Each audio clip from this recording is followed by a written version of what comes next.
कहानी की शुरुआत में हमें एक फैमिली को दिखाया जाता है जो हंसी खुशी अपनी जिंदगी गुजार रहे होते हैं, लेकिन उन्हें पता नहीं था कि कुछ ही मिनट बाद उनके साथ कुछ ऐसा होने वाला है जिसके बारे में सोचने से भी डर लगता है। जब पति पत्नी अपने बातचीत में मसरूफ थे तभी अचानक उन्हें बाहर से लोगों की चीखने चिल्लाने की आवाजें सुनाई देने लगती हैं। जब वो दोनों घर से बाहर निकले तो उन्होंने देखा कि बाहर लोगों के बीच हलचल मची हुई है। लोग अपने अपने घरों को छोड़कर भाग रहे थे जैसे कुछ बड़ा होने जा रहा हो। जेसन और बेथ ने देखा कि हमारे पड़ोसी भी घबराए हुए जल्दी जल्दी अपना घर खाली कर रहे हैं। जेसन ने पड़ोसी से पूछा कि आखिर वजह क्या है, तुम लोग क्यों घर छोड़कर जा रहे हो? लेकिन वो लोग इतने जल्दी में थे कि उन्होंने जेसन की बात का कोई जवाब नहीं दिया। वहीं उन्होंने देखा कि पड़ोसी का बेटा भी अपना सामान पैक कर रहा है। जेसन ने जब उस बच्चे से पूछा कि तुम लोग कहां जा रहे हो तो उस बच्चे ने जवाब दिया कि मेरे पापा का एक दोस्त गवर्नमेंट ऑफिसर है। उन्होंने कहा कि एक बहुत ही जहरीला वायरस फैल चुका है जो एक नॉर्मल इंसान को मॉन्स्टर में बदल देता है। लेकिन तभी वहां उस बच्चे की मां आ गई और उसे पकड़कर वहां से ले जाने लगी। जेसन ने उससे पूछा कि आखिर ये बच्चा किस वायरस की बात कर रहा है, जिस पर इस बच्चे की मां ने कहा कि अभी बताने का वक्त नहीं है, अपनी वाइफ और बेटी को लो और इस शहर से जितना हो सके दूर निकल जाओ। ये सुनकर जेसन और बेथ बहुत ज्यादा घबरा गए। उसके बाद जेसन बिना सोचे समझे अपनी फैमिली को गाड़ी में बिठाकर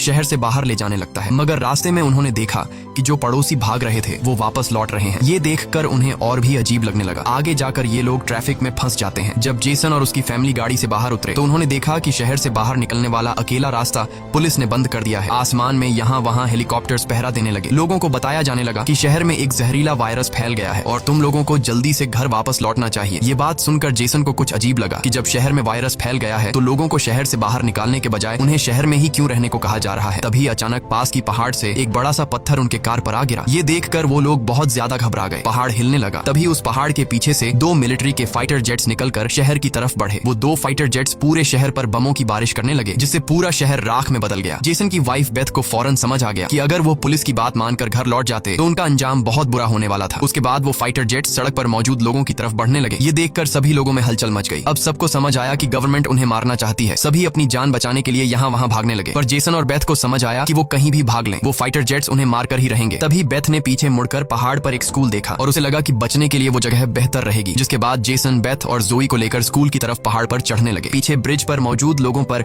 फाइटर जेट्स बम गिराने लगे। ये तीनों तेजी से दौड़ते हुए स्कूल तक पहुंच जाते हैं और खुशकिस्मती से वहां उन्हें एक टनल मिल जाता है और बम धमाके से कुछ ही सेकंड पहले वो जल्दी से उस टनल में घुस जाते हैं। जैसे ही बंकर का दरवाजा बंद हुआ ऊपर एक जोरदार धमाका हुआ, लेकिन खुशकिस्मती से ये लोग बंकर के नीचे थे और इनकी जान बच गई। मगर इनके लिए हैरानी की बात ये थी कि आखिर ये कौन सा वायरस था कि गवर्नमेंट को शहर के सभी लोगों को मारना पड़ा। वो लोग कुछ भी नहीं समझ पा रहे थे। बस उन्हें ये पता चल चुका था कि अगर जिंदा रहना है तो चुपचाप बंकर में जिंदगी गुजारो। लेकिन इनके लिए परेशानी की बात ये थी कि आखिर ये लोग यहाँ कब तक जिंदगी गुजारेंगे और उन्हें पेट भरने के लिए खाने पीने का क्या करना होगा। अच्छी बात ये थी कि वहाँ ढेर सारा एक्सपायरी खाना रखा हुआ था जो 3 लोगों के लिए काफी लंबे समय तक चल सकता था। जेसन की वाइफ बेथ बहुत ज्यादा परेशान थी। वह अपनी बेटी जोई के बारे में सोचने लगती है कि अगर ये बीमार हो गई तब इसका क्या करेंगे। और बेथ दरवाजा बंद करते समय उसका हाथ भी लग गया था जिसमें काफी गहरी चोट आई थी। वो दोनों इस बात को लेकर भी घबरा रहे थे कि कहीं इस जहरीले वायरस ने उनकी बॉडी पर भी अटैक न कर लिया हो। मगर अभी ये सोचने का वक्त नहीं था। उन्हें अब इस बंकर को सेफ बनाना था ताकि ऊपर बंकर का दरवाजा कोई खोल न सके। जेसन ने लोहे की जंजीर से बंकर का दरवाजा मजबूती से बंद कर दिया और तय किया कि अब उन्हें यहीं पर छिपकर जिंदगी गुजारनी है। लेकिन जमीन के नीचे रहने का जीवन आसान नहीं था। हर दिन वही एक जैसा खाना, पीने के लिए कीचड़ से भरा हुआ पानी और खाली समय में वह ताश खेलते। बाहर की दुनिया से उनका पूरी तरह से कनेक्शन कट चुका था। कई दिनों तक यहाँ रहने के बाद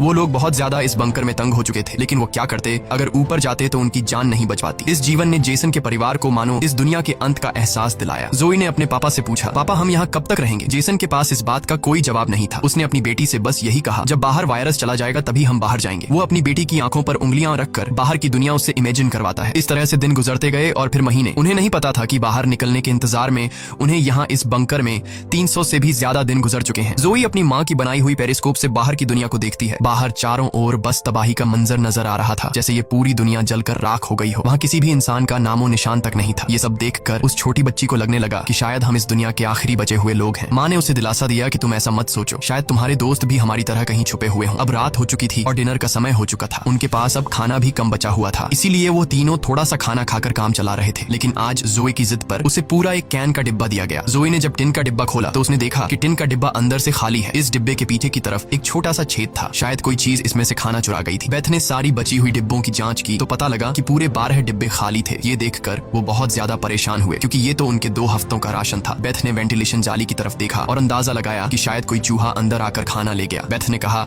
कि अगर ये चूहा है तो इसे जल्द मारना पड़ेगा, नहीं तो ये हमारा सारा खाना बर्बाद कर देगा। बेटी के उदास चेहरे को देख जेसन ने उसे दिलासा दिया कि छोटी छोटी बातों से परेशान मत हो, अगर खाना खत्म हो भी गया तो मैं ऊपर जाकर कुछ सामान ले आऊंगा। अगले दिन जब जोई अपनी माँ के साथ ब्लॉक्स में खेल रही थी तभी पीछे से हल्की सी आवाज आई। जोई ने जब पीछे मुड़कर देखा तो एक चूहा फिर से टिन फूड चुराने घुस आया था। इससे पहले कि वो चूहा भाग जाता, जोई ने फौरन अपने पेरेंट्स को बुलाया। आज उन्हें इस चूहे को हर हाल में मारना था। जेसन गुस्से में चाकू निकालकर उसे टुकड़े टुकड़े करने के लिए आगे बढ़ा, लेकिन वो छोटा सा चूहा बहुत तेज निकला। वो जेसन के वार से खुद को बचाते हुए निकल भागा और टेबल पर रखी लालटीन को भी गिरा दिया। जैसे ही वो अपने बिल में घुसने वाला था तभी बेथ ने अचानक झपटा मारा और चूहे को मार दिया। वो सब चूहे को मारने की खुशी मना रहे थे कि दूसरी तरफ लालटीन के गिरने से धीरे धीरे आग बढ़ने लगी। जेसन दौड़कर उस लालटेन को बंद करने लगा, लेकिन वो लालटेन बहुत गर्म था जिससे जेसन का हाथ जल गया और लालटीन का शीशा फटने पर पूरे टेबल में आग लग गई। बेथ ने पर्दा फाड़कर आग बुझाने की कोशिश की। जेसन ने नल से आधी बाल्टी पानी निकालकर उस आग पर डाला। जैसे तैसे करके